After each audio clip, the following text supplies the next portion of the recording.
Sœur. C'est un message un peu particulier, mais je vais vous expliquer pourquoi je le fais, ce message, me laissant guider par le Saint-Esprit. De 2018 à 2019, quand le Saint-Esprit en fait est venu me relever pour justement revenir totalement à Christ, à ma grande surprise, il m'a donné régulièrement en fait des enseignements, des choses qu'il me disait dans la nuit, que je recevais comme si on vous injectait une carte ou un fichier dans un ordinateur, et le lendemain tu sais. Tu ne sais pas pourquoi, mais tu sais. Et parfois, comme je me posais des questions par rapport à ça, j'interrogeais, et ce que j'avais besoin comme document pour vérifier, valider ce qu'il me donnait, ça tombait dans mes mains quasiment sans que j'ai besoin de chercher. Et donc il m'a beaucoup instruit, et on n'en parle pas assez souvent, en tout cas avec précision pour les enfants de Dieu, sur comment l'ennemi travaille, et c'est très important. Parce que si on ne connaît pas la façon dont il travaille, on peut tomber dans ses filets. Et ce qui peut arriver donc soit à des enfants de Dieu qui ne sont pas encore, je dirais, dans une certaine stature, ou des gens qui sont peut-être appelés à devenir enfants de Dieu et qui vont se faire piéger et perdre beaucoup de temps, le temps peut-être que le Seigneur vienne les racheter. Et en particulier sur la franc-maçonnerie luciférienne, qui, vous le savez, enfin je l'espère, est un véritable cancer dans le monde. Il faut le savoir et le dire parce que c'est une vérité, et je l'ai vécu quand j'ai été patron d'entreprise où ils sont venus me courtiser. Viennent chercher les hommes pour les mettre au poste clé partout dans notre société, et je dis bien partout, et partout dans tous les pays, y compris dans les pays arabes, les pays chinois, comment ils infiltrent les églises. Enfin, c'est vraiment un travail terrible. Et ils agissent de la façon dont Lucifer est venu séduire Ève, justement en n'annonçant pas la couleur et en trafiquant. Et le problème du danger là-dedans, c'est que les gens même qui rentrent dans la franc-maçonnerie, et j'ai tiré des frères de la franc-maçonnerie que j'ai ramenés à Christ aujourd'hui, se font avoir parce qu'ils n'annoncent pas la couleur, comme Lucifer n'annonce pas la couleur à Ève quand il vient la séduire. Il vient avec l'inversement des valeurs, il ment. Et c'est pourquoi je vous partage ça aujourd'hui, et je vous encourage à le partager au plus grand nombre, et en particulier aussi à des jeunes dans la foi, pour pas qu'ils se laissent avoir, pour des jeunes qui sont appelés à créer des entreprises, pour pas qu'ils se laissent avoir, parce que s'ils savent, quand ces gens-là vont venir les courtiser, directement chez eux, dans les églises, à travers leurs fameuses réunions du Rotary Club, les Kiwanis, les Lions Club, toutes ces choses où en fait ils viennent recruter, comme ils sauront, ils diront non merci, ça m'intéresse pas. Donc il faut savoir qu'il y a 33 grades dans la franc-maçonnerie. Peu de gens sont au courant, y compris des hommes d'église, des grands hommes d'église, parce que justement nous souffrons par manque de connaissances.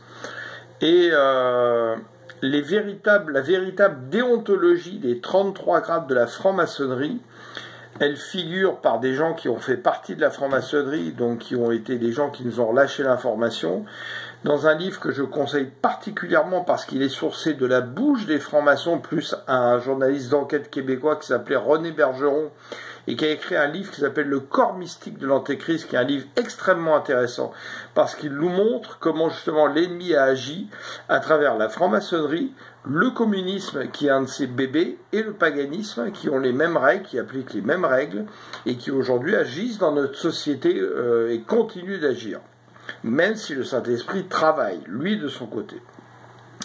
Et dans ce livre, vous avez à un moment donné la déontologie, la véritable déontologie des 33 grades, telle qu'elle n'est pas annoncée aux candidats. Seulement à partir du 30e grade, on va leur révéler les choses. Donc je vais vous faire quand même un zoom, comme ça vous pouvez le mettre sur pause, et si vous voulez en faire une capture d'écran.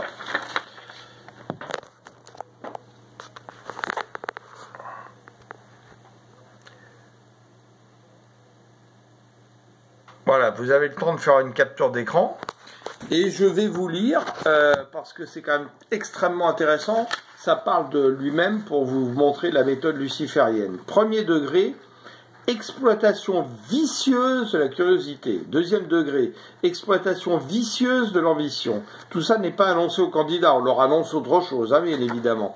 Troisième degré, exploitation vicieuse de l'orgueil. C'est-à-dire que des gens rentrent dans la franc-maçonnerie croyant faire de bonnes œuvres, parce qu'ils ne savent pas tout ça, bien évidemment. Et on va venir se faire pervertir leur âme, pourrir leur âme.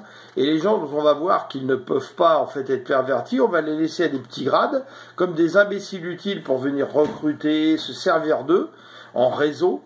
Et les gens les plus maléfiques, eux, on va les faire monter jusqu'en haut. C'est le même principe que dans certaines armées où en fait on vient sélectionner les profils les pires pour les mettre au combat, là où il y a les meurtres à faire, les assassinats, etc. Quatrième degré, glorification de l'athéisme et de l'anarchie. Cinquième degré, mort à toute religion, athéisme obligatoire. Sixième degré, glorification de la vengeance. Septième degré, glorification du mal. Huitième degré, guerre au bien. Neuvième degré, guerre à la chasteté. Dixième degré, guerre à la loyauté. Onzième degré, guerre au droit social. Douzième degré, guerre à la propriété sociale. 13e degré, tout à la corruption. 14e degré, exploitation corruptrice des théories déistes. 15e degré, exploitation corruptrice des pratiques déistes. 16e degré, exploitation corruptrice du rationalisme. 10e degré, exploitation corruptrice du patriotisme. 18e degré, exploitation corruptrice du collectivisme. 19e degré, glorification de la perversion. 20e degré, perversion des masses populaires. 21e degré, perversion par les passions et les appétits. 22e degré, perversion des classes dirigeantes. 23e degré, perversion des institutions. 24e degré, perversion de la liberté. 25e degré, perversion de l'égalité. 26e degré, perversion de la fraternité. 27 degré, perversion de l'intellectualité. 28e degré, glorification du naturalisme. 29e degré, la négation du créateur. 30e degré, glorification de l'hypocrisie. 31e degré, parodie avilissante de la justice. 32e degré, parodie avilissante de la légalité. Et écoutez bien le plus haut grade dont beaucoup de nos présidents des grandes sociétés d'aujourd'hui, des présidents de grandes sociétés, des présidents de pays, des hommes politiques sont 33e degré, comme par exemple Harry Truman, le président des États-Unis qui a lâché les 2 bombes nucléaires, était à 33e degré du rite écossais. Glorification de Satan. Voilà, les choses sont claires. Donc tout ça est noir sur blanc, vous l'avez dans le livre que je vous ai dit. Je vous conseille aussi les protocoles de Toronto qui sont 2 réunions secrètes qu'ils ont fait en 67 et en 85, dont on a eu les comptes rendus par des grands politiciens francs-maçons repentis. Serge Monast, qui connaissait René Bergeron, comme par hasard, quand il a sorti ce livre en 95, vu l'urgence des choses, a été retrouvé par la police québécoise d'une mort suspecte d'infarctus. Et dans cette réunion de 67 et de 85, c'est très instructif puisque ce ne sont que leurs paroles.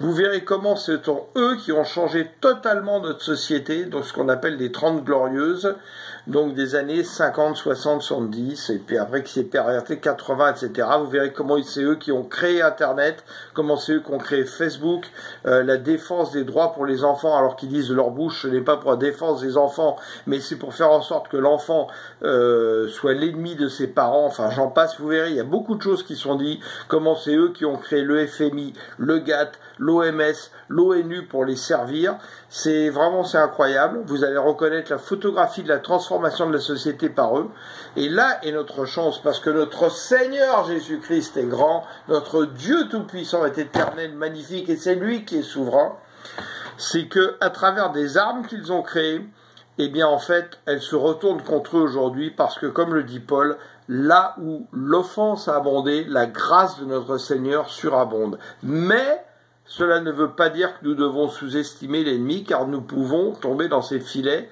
car il est malin. C'est pour ça que je fais cette petite vidéo, parce que plus de gens seront au courant, plus quand ils verront, parce qu'ils utilisent toujours la même méthode du mensonge et des valeurs inversées comme on le voit dans notre société, vous les reconnaîtrez de loin. Et dans ces cas-là, vous apprendrez à dire un mot qu'on ne sait plus dire aujourd'hui dans notre société, non, N-O-N, je n'en veux pas de ton fruit pourri. Voilà.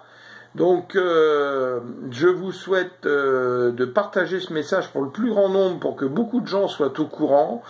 Et vraiment, nous remercions le Père Tout-Puissant, nous remercions notre Seigneur Jésus-Christ, et je remercie son Saint-Esprit de Dieu. Et n'oubliez pas une chose pareille qui, malheureusement, n'est pas assez dit. Quand le Christ est venu visiter Luigi Gaspari pendant 3 jours, Luigi Gaspari qui était un proche du Padre Pio, le Christ lui a dit une chose très importante, parce que beaucoup n'arrivent pas à croire à ça. Oui, nous devons témoigner de Christ. Oui, nous devons témoigner de Christ et de la vérité. Mais nous devons faire aussi autre chose pour que justement la semence de la vérité puisse pénétrer dans notre cœur. Et que le Christ nous dit, je ne vous ai pas donné le pouvoir d'imposer la vérité, mais de dénoncer et d'exposer le mensonge. Et il rajoute, beaucoup de gens croient qu'ils sont bons parce qu'ils se contentent de ne pas faire le mal. Par moi, donc le Christ, ils ne seront pas appelés bons, car par amour de leur tranquillité, ils se font complices du mensonge et le laissent proliférer à travers le monde. Le mensonge, quand il est exposé, fait toujours beaucoup de bruit et de fracas. On le voit dans notre société, à travers la guerre en Ukraine, le Covid, et j'en passe, et les meilleurs. Et quand le mensonge est exposé, alors la vérité survient en silence parce que le mensonge a été exposé.